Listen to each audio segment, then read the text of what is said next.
Hey there, Turdits! It's Charlie here from Couples Turdyssey, and today we're diving into the Bourbon and Brews Festival at Frankie Martin's Gardens. But before we get into the bourbon-soaked mayhem, let me set the scene. Samantha's busy trying to organize her notes while our Royal Highness, Pharaoh the cat, does his best to sabotage any attention I get. Seriously, this cat is like a fuzzy little stalker. The moment I try to talk to my girlfriend, there he is, staring her down with those "pay attention to me, or I'll destroy everything you love" eyes. If only I had that level of persistence when I was courting Samantha. Who knows? Maybe I'd be the one lounging in her lap instead of Pharaoh. Anyway, let's get this show on the road before he decides to swipe at the keyboard. So, Bourbon and Brews Festival, June 15th, 2024, at Frankie Martin's Gardens in beautiful Cottleville, Missouri. Now, this place, Frankie Martin's Gardens, is basically heaven for anyone who dreams of mixing whiskey, beer, food trucks, and outdoor activities like pickleball. Yeah, you heard that right. Pickleball courts. Because nothing says "I'm fancy" like sipping bourbon while old dudes in headbands awkwardly bat a wiffle ball back and forth. The gardens sit on a sprawling 2.74-acre plot, which sounds impressive, and well, it actually is. Most of that space is lovingly dedicated to a paradise of food trucks and an open-air beer pavilion where you can enjoy the experience of basking in the sun and getting a great tan while sipping your favorite brew. Who needs air conditioning when you can have sweat and sunshine, right? Oh, and did I mention the 26-foot LED wall? Yeah, it lights up the night like a Vegas billboard, because clearly nothing says bourbon connoisseur like getting an eyeful of glowing ads while squinting at whiskey labels. Classy, right? But here's the real showstopper. The preserved Frankie Martin House. A charming, intimate 770 square feet of bar space where you can truly bond with 300 of your closest, sweaty, bourbon-loving pals. Nothing builds camaraderie like trying to squeeze past someone without spilling your $50 whiskey flight. But hey, what's a little elbow rubbing between bourbon buddies? You'll be making friends faster than you can say neat pour.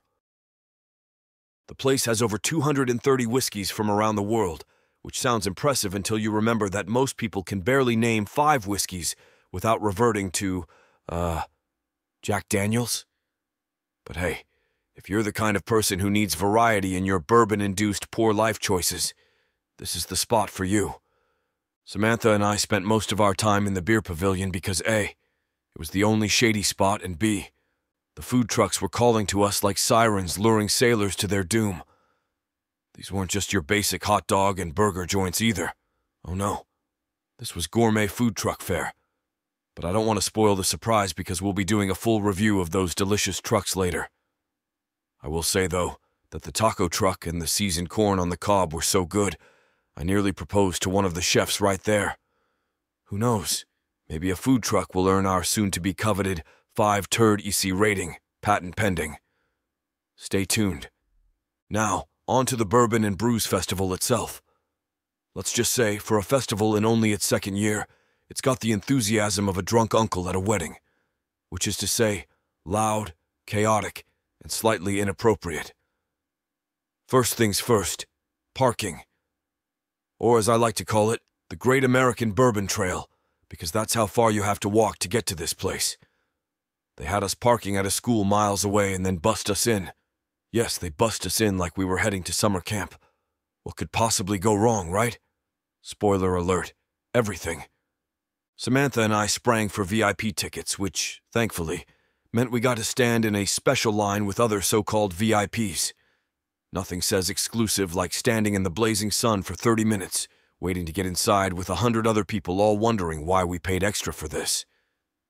But once we got in, we were handed the holy grail of VIP perks, a t-shirt, a tasting glass, and, wait for it, a ticket book. Yes, a ticket book. Because apparently they thought it would be fun to turn bourbon tasting into a bizarre scavenger hunt. Every time we wanted to try a different bourbon, we had to flip through this cursed ticket book to find the right ticket. I can only assume they were trying to simulate the experience of trying to do your taxes while drunk. But hey, we got in an hour early before the general admission crowd, and let me tell you, that was worth its weight in whiskey. For that golden hour, it was just us and a few other VIPs, sipping bourbon in relative peace, with no one elbowing us in the ribs or spilling their drink on our shoes. We sampled some seriously impressive bourbons, stuff so smooth it almost made us forget we were standing outside in what felt like the surface of the sun. And then, the gates opened. And when I say opened, I mean burst. It was like watching the hordes of Mordor storming the walls of Gondor. The people flooded in so fast, I half expected to hear a battle cry. In a matter of minutes, our peaceful bourbon haven became a claustrophobic nightmare. Elbows were flying, drinks were spilling, and the heat. Oh, the heat. Let's just say that by the time the crowd filled up the grounds, I was sweating in places I didn't even know could sweat. Samantha and I managed to escape the madness after we realized there was no way we were going to survive this festival without losing our sanity, or worse, our patience with that ticket book. The fun didn't stop there, though, because finding the bus back to the parking lot was like trying to navigate a maze. No signs, no clear pickup points. It was like they wanted us to stay and melt into puddles of bourbon-soaked despair. So, what's the official couple's turdyssey rating for the Bourbon and Brews Festival? Drum roll, 3 turdysseys out of 5. That's right, folks. 3. Why? Because while the bourbon was fantastic and the food trucks were otherworldly, the parking situation, the ticket book from hell, and the insane crowd control really soured the experience.